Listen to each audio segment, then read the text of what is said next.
நண்பர்களே எனக்கு வணக்கம். இந்த வீடியோல நம்ம க்ரூட் ஆயில பத்தி நம்ம பார்க்கலான்னு சொல்லியிருந்தோம். ஸோ, அதனால க்ரூட் ஆயில் சார்ட்ட வந்து அப்டேட் பண்ண போறேன். ஸோ, மறக்காம இந்த வீடியோவ ஸ்கிப் பண்ணாம பாருங்க. இந்த வீடியோ ரொம்ப ரொம்ப ஹெல்ப்ஃபுல்லா இருக்கும்.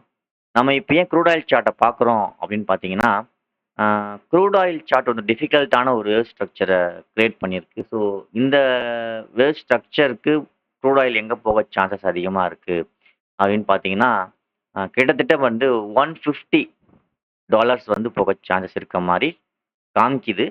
அது வந்து எப்படி நடக்க வாய்ப்புகள் இருக்குங்கிறத பார்த்துட்டு நம்ம டிசைட் பண்ணுவோம். அதாவது எந்த லெவல பிரேக் பண்ணுனா, அது வந்து 150 ரீச் பண்ணணும் அப்படிங்கிறத பத்தி பார்ப்போம். ஸோ இந்த வீடியோல நம்ம குரூட் பார்க்கறதுக்கான முக்கியமான காரணம், நெறைய பேர் எதிர்பார்க்கிற அந்த நிஃப்டி கிராஷ் அப்படிங்கிற விஷயம் நடக்குமா? நடக்காதா? அப்படிங்கிறதுக்காக தான். ஸோ ஒருவேளை க்ரூட் ஆயில்ல வந்து நம்ம இப்ப பார்க்க போற அந்த டெக்னிக்கல் சார்ட் பிரகாரம் நம்ம பார்க்கக்கூடிய லெவல்ஸ பிரேக் அவுட் பண்ணி சஸ்டெயின் ஆயிடுச்சுன்னா, இந்த ஏரியால வந்து என்ன நடந்துட்டு இருக்கு? அப்படி சஸ்டெயின் ஆயிடுச்சுன்னா, மார்க்கெட் வந்து க்ரூட் ஆயில் வந்து எங்க போக போகுது அப்படின்னு பார்த்தீங்கன்னா, 150க்கு போகணும்.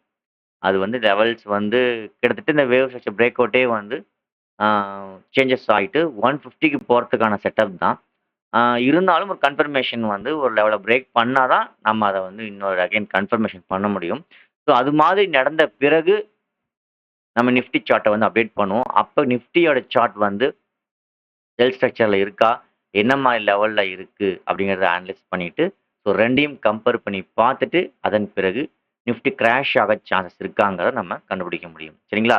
ஆனால் தெளிவான விஷயம் உங்களுக்கு என்ன சொல்ல விரும்புறேன்னா, க்ரூட் ஆயில் நல்ல ஒரு புல் மூவ் குடுத்தால், கண்டிப்பா எல்லா எக்கனாமிக்கும் டவுன் ஆகும். ஸோ, எல்லா பிரைஸஸும் உங்களுக்கு வந்து ரைஸ் ஆகுங்கிறது தெரிஞ்ச விஷயம். ஸோ, இப்ப இருக்கக்கூடிய ஒரு வார் சிச்சுவேஷனும் அததான் கிரியேட் பண்ணிட்டு இருக்கு. பட் இன்ன வரைக்கும் இவ்ளோ நாளா வார் நடந்தும், க்ரூட் ஆயில் வந்து அமைதியா இருக்கு. புயலுக்கு முன் அமைதிங்கிற மாதிரி ஒரு வேவ் செட்டப்ப வந்து குடுத்துட்டு ரெடியா இருக்கு. பட் இத வந்து யாரெல்லாம் புரிஞ்சுகிட்டு கேப்சர் பண்றாங்களோ, அவங்க க்ரூட் ஆயில்ல நல்ல ஒரு ஏர்ன் பண்ண முடியும். ஆனா வந்து ஃபர்ஸ்ட்டு கன்ஃபர்மேஷன் குடுக்கணும். ஸோ அது என்னங்கிறத பார்ப்போம். ஸோ அந்த கன்ஃபர்மேஷன் குடுத்து லெவல் பிரேக் அவுட் ஆகி ரெடியா இருக்கு அப்டின்னா, நிஃப்டி டெஃபினெட்லி வில் கிராஷ். கிராஷ்‌க்கு சான்சஸ் இருக்கு. ரீசன் எதனால க்ரூட் ஆயிலுக்கும் கிராஷ் நிஃப்டிக்கும் என்ன சம்மந்தம் அப்டின்னு பார்த்தீங்கன்னா, தெரிஞ்ச விஷயம் தான். ஸோ டிரான்ஸ்போர்ட்டேஷன் இல்லாம எந்த ஒரு விஷயமும் கிடையாது. ஸோ எல்லா பொருளுமே இப்போ வந்து அ க்ரூட் ஆயில் பேஸ் பண்ணி தான் போயிட்டுருக்கு. ஸோ அ க்ரூட் ஆயில் விலை ஏறுச்சுன்னா, டெஃபினட்டா வந்து யாராலும் தடுக்க முடியாத ஒரு விஷயம். விலையேற்றம். அது ஏறுச்சு அப்டின்னா, எக்கனாமிக்கா மார்க்கெட் எல்லாமே டவுன் ஆகுறதுக்கு சான்சஸ் இருக்கு. ஸோ, இந்தியா இப்ப இருக்கக்கூடிய சிச்சுவேஷன்ல வந்து அ ஒரு கிராஷ் எதிர்பார்க்கலாம் அப்டின்னா, க்ரூட் ஆயிலோட அன்லிமிட்டடான ஒரு அப் மூவ் குடுத்தா மட்டும் தான் அது நடக்க சான்சஸ் இருக்கு. ஸோ, அது நடக்க வாய்ப்புகள் இருக்கா? இல்லையாங்கிறத பார்க்க போறோம். ஸோ, ஏன் வந்து இப்ப க்ரூட் ஆயில் நம்ம பார்க்குறேன் அப்டிங்கிறத இந்த வீடியோவோட எண்ட்ல தான் உங்களுக்கு புரியும். டெக்னிக்கலா சார்ட் என்ன சொல்லுது அப்டிங்கிறத பார்ப்போம். அதன் பிறகு தான் நம்ம முடிவெடுக்க போறோம். சரிங்களா? ஸோ இதுதான் நடக்கணுங்கிறது கட்டாயம் கிடையாது. நான் டெக்னிக்கலா சார்ட்ல வந்து எந்த லெவல்ல பிரேக் பண்ணா இது நடக்கும் அப்படிங்கிறத நான் சொல்ல போறேனே தவிர, நானே எதையும் கிரியேட் பண்ணல. ஸோ அந்த லெவல் பிரேக் அவுட் ஆயி ஃபெயில் ஆகவும் கூடாது. ஞாபகம் வச்சுக்கோங்க. ஸோ இப்ப பார்ப்போம் வீடியோவ. ஸோ இப்ப இந்த இடத்துல பார்த்தீங்கன்னா, நிஃப்டியோட ஒரு இம்பார்ட்டன்டான அப்டேட் சாரி க்ரூட் ஆயிலோட ஒரு இம்பார்ட்டன்டான அப்டேட் பார்த்தீங்கன்னா, ஸோ இந்த லெவல்ல மார்க்கெட் வந்து ஒரு இம்பார்ட்டன்டான ஒரு பேட்டர்ன்ஸ குடுத்துருக்கு. சரிங்களா? நான் சொல்ற அத்தன விஷயமுமே என்னோட எக்ஸ்பீரியன்ஸ் நாலேட்ஜ் தான் உங்கள்ட்ட ஷேர் பண்ணிக்கிறேன். ஸோ பட் இது கன்ஃபார்மா நடக்கணுங்க அப்படிங்கிற கட்டாயம் கிடையாது. நீங்க உங்களோட அனாலிசிஸ பார்த்து செக் பண்ணி நீங்க ட்ரேட் பண்ணுங்க. ஓகேவா? ஸோ இங்க பார்த்தீங்கன்னா, ஆ நிஃப்டிய பொறுத்தவரைக்கும் சாரி நிஃப்டின்னே வருது. Crude oil. க்ரூட் ஆயில பொறுத்தவரைக்கும் பார்த்தீங்கன்னா, ஒரு இம்பார்ட்டன்டான ஒரு wave structure. It's a triangle பேட்டர்ன்ஸ்ன்னு சொல்லுவான். ஓகே. இந்த பிரேக் அவுட் வந்து பிரேக் அவுட் ஆயிடுச்சு. எ ஜென்ரலா வந்து ஒரு ட்ரையாங்கிள் வந்து பிரேக் அவுட் ஆச்சு அப்டின்னா, ஆ எந்த சைட் பிரேக் அவுட் ஆகுதோ அந்த சைடு தான் போகும்ன்னு சொல்லுவாங்க. பட் இது வந்து ஆப்போசிட்டா போறதுக்கான பாசிபிலிட்டீஸ் தான் அதிகமா இருக்கு. ஸோ வேவ் ஸ்ட்ரக்சரையும் பார்த்துருவோம். வேவ் பார்த்தீங்கன்னா, இங்கிருந்து மந்த்லி சார்ட் வந்து ஒரு நல்ல ஒரு வேவ் ஸ்ட்ரக்சர குடுத்துட்டு, இந்த இடத்துல கிட்டத்தட்ட வேவ் பார்த்தீங்கன்னா, ஒரு டிஃப்ரெண்ட்டாக ட்ரேட் ஆயிட்டு இருக்கு. ஸோ இப்போ பிரேக் ஆயிருக்கு. ஸோ இப்போ பார்த்தீங்கன்னா, ஸோ இந்த வேவ் ஸ்ட்ரக்சர் நமக்கு என்ன ஷோ பண்ணும்னா, மந்த்லியோட முக்கியமான இம்பார்ட்டன்டான ஜோன் இந்த லெவல். இந்த லெவல பிரேக் பண்ணா மட்டும் தான் மார்க்கெட் வந்து டவுன் ஆக சான்சஸ் இருக்கு. அதாவது ஒரு அப் ட்ரெண்டோட ஹையர் ஐ போயிட்டு இருக்கு. ஸோ அந்த ஹையர் ஐயோட இந்த பாயிண்ட் ரொம்ப இம்பார்ட்டன்ட். அதுபோல தான் நான் சொல்றேன். ஸோ இந்த லோ வந்து மார்க்கெட்ல வந்து ரொம்ப இம்பார்ட்டன்டான ஒரு பாயிண்ட். சப்போர்ட். அதாவது அப் ட்ரெண்ட பிரேக் பண்ணக்கூடிய சப்போர்ட் இது. ஸோ அது மட்டும் இல்லாம இந்த இடத்துல ஒரு பியரிஷ் ஃபிளாக் ஓகேங்களா? ஸோ பியரிஷ் ஃபிளாக்ன்னு சொல்லுவாங்க மந்த்லி டைம் ஃப்ரேம்ல. ஸோ இந்த பியரிஷ் ஃபிளாக் பிரேக் அவுட் ஆயிட்டு ஃபெயில்ட் ஆயிட்டு இருக்கு. அதாவது என்ன சொல்ல வரேன்னா, பிரேக் அவுட் வந்து டவுன் சைடு தான். பட் டெக்னிக்கலா சார்ட் என்ன சொல்லுதுன்னா, பிரேக் அவுட் ஆயிட்டு, புல் பேக் ஆயிட்டு, அகைன் பிரேக் ஆனா தான் பியரிஷ் ஃபிளாக் வந்து சக்சஸ் ஆகும். ஸோ இதுதான் வந்து டெக்னிக்கலோட சார்ட்டோட வியூ. கிளியரா வந்து உங்களுக்கு சொல்லணும் அப்படின்னா, இது எல்லாத்தையும் டெலீட் பண்ணிட்டு உங்களுக்கு போட்டு காமிக்கிறேன். ஸோ பியரிஷ் ஃபிளாகோட பேட்டர்ன் என்ன? எப்படி ட்ரேட் ஆக வாய்ப்புகள் இருக்கு? பார்த்தீங்கன்னா, இது வந்து ஒரு பியரிஷ் ஃபிளாக். இந்த பியரிஷ் ஃபிளாக் வந்து பார்த்தீங்கன்னா, பிரேக் அவுட் நடந்திருக்கு. ஸோ புல் பேக் ஆயிட்டு இந்த 2 மந்த்ஸ் ஆயிடுச்சு. நெக்ஸ்ட் மந்த்துக்குள்ள மேக்ஸிமம் இன்னொரு மந்த் வெயிட் பண்ணலாம். அப்படிங்கிற மாரி தான் ஒரு இது இருக்கு. ஏன்னா, ஒரு பிரைஸேஷன் புல் பேக் ஆயிட்டு இருக்கு. So downside break out ஆயிடுச்சுன்னா, அகைன் மார்க்கெட் வந்து நம்ம க்ரூட் ஆயில் அகைன் இந்த லெவல ரீச் பண்ணலாம் அப்படின்னு எதிர்பார்க்கலாம். சரிங்களா? Crude oil. ஸோ இந்த மாதிரி செட்டப் நடந்துருச்சுன்னா, நம்ம வந்து நிஃப்டி கிராஷ வந்து எதிர்பார்க்க முடியுமான்னு தெரியல. ஸோ அது நடக்க வாய்ப்புகளும் ரொம்ப ரொம்ப குறைவு. சரிங்களா? கிராஷ் ஆகறதுக்கு சான்சஸ் இல்ல. பட் ஆனா, மோஸ்ட்லி இது வந்து ட்ரெண்டுக்கு சாதகமா பார்க்குறப்போ பிரேக் அவுட் ஆயிடுச்சு. ஸோ இந்த டவுன் வேவ பிரேக் பண்ணிட்டு புல் பேக் ஆயிட்டு இருக்கு. ஸோ புல் பேக் ஆனது இந்த வேவ் ஹைய பிரேக் பண்ணிடுச்சுன்னா, அதாவது கிட்டத்தட்ட மார்க்கெட் வந்து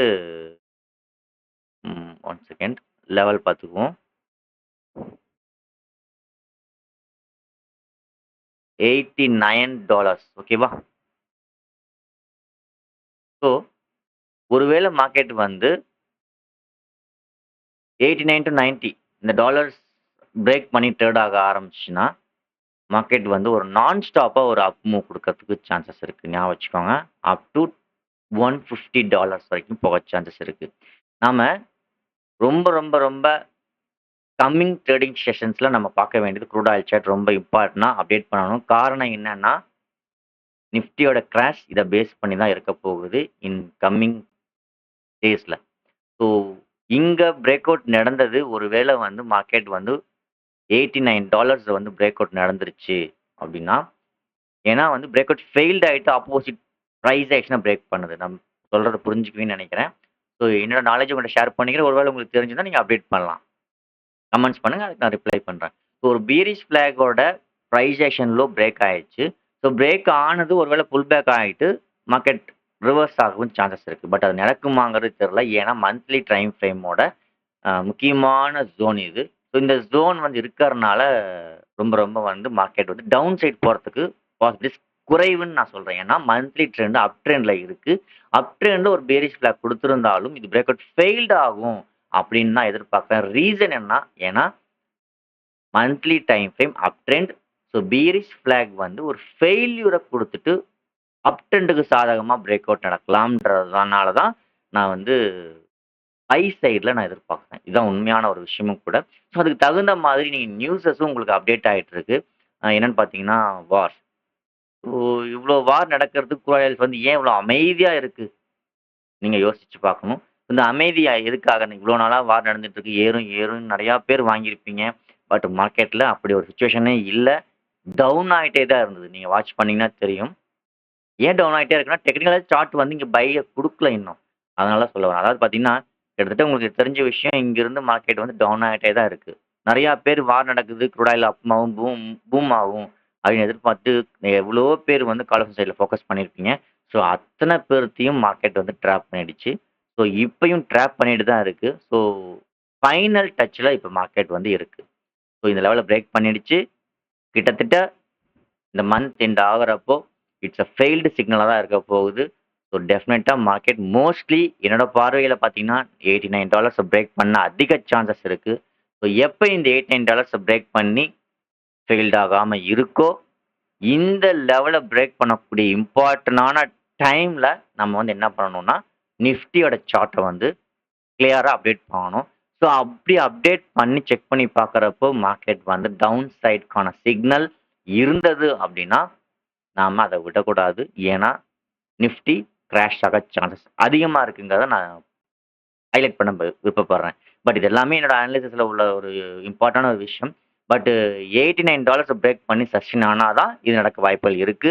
ஸோ அப்படி நடந்துச்சுன்னா, $150 வந்து குயிக்கா போக சான்சஸ் இருக்கு. அதாவது யாரும் எதிர்பார்க்க முடியாத அளவுக்கு ஒரு குயிக் மூவ், நல்ல ஒரு புல் மூவ் க்ரூட் ஆயில்ஸ்ல இருக்கும். ஸோ இந்த லெவல பிரேக் அவுட் பண்ணி புல் மூவ் குடுக்குறப்போ, நிஃப்டியோட செட்டப்ப நம்ம செக் பண்ணுவோம். ஸோ அந்த இடத்துல நிஃப்டியோட செட்டப்ஸ் டவுனுக்கு சாதகமா இருக்குன்னா, நம்ம கண்டிப்பா நல்ல ஒரு முடிவெடுத்து உட்கார்ந்தோம்னா, நல்ல ஒரு ப்ராஃபிட்ட பண்ண முடியும். ஸோ பார்ப்போம். இந்த லெவல்ல பிரேக் அவுட் ஆகுற வரைக்கும் கொஞ்சம் அமைதியா இருப்போம். அதன் பிறகு நிஃப்டியோட செட்டப் நம்ம அனலைஸ் பண்ணுவோம். ஓகேங்களா? ஸோ கன்டினியூவா என்னோட வீடியோஸ பார்த்துட்டே இருங்க. ஸோ இந்த லெவல்ல பிரேக் அவுட் பண்றப்ப டெஃபினட்டா நிஃப்டியோட வீடியோ நான் அப்டேட் பண்ணுவேன். ஸோ பார்ப்போம். நான் என்னோட அனாலிசிஸ் வந்து எந்த அளவுக்கு பெர்ஃபெக்ட்டா இருக்கு. என்னோட நாலேட்ஜ் வந்து என்னோட டெக்னிக்கல் வந்து கரெக்ட்டா ஒர்க் ஆகுதா இல்லையாங்கிறத நம்ம இந்த வீடியோல உங்களுக்கு புரிஞ்சிரும்னு நெனைக்கிறேன். ஸோ தேங்க் யூ ஃபார் வாட்சிங். ஸோ க்ரூட் ஆயில் பிரைஸ் வந்து மூவ் ஆக ஆரம்பிச்சது அப் மூவ்ல அப்படின்னா, டெஃபினட்டா மார்க்கெட் கிராஷ் ஆகறதுக்கு நெறைய சான்சஸ் இருக்கு. அப்படிங்கிறது என்னோட பாயிண்ட் ஆஃப் வியூ. டெக்னிக்கல் சார்ட்ட பேஸ் பண்ணி நான் சொல்றேனே தவிர, எந்த ஒரு எக்ஸ்ட்ராவும் எதுவும் கிடையாது. ஸோ நீங்க உங்களோட அனாலிசிஸையும், உங்களோட நாலேட்ஜையும் யூஸ் பண்ணி ட்ரேட் பண்ணுங்க. மறக்காம மணி மேனேஜ்மெண்ட்ட ஃபாலோ பண்ணுங்க. Stop loss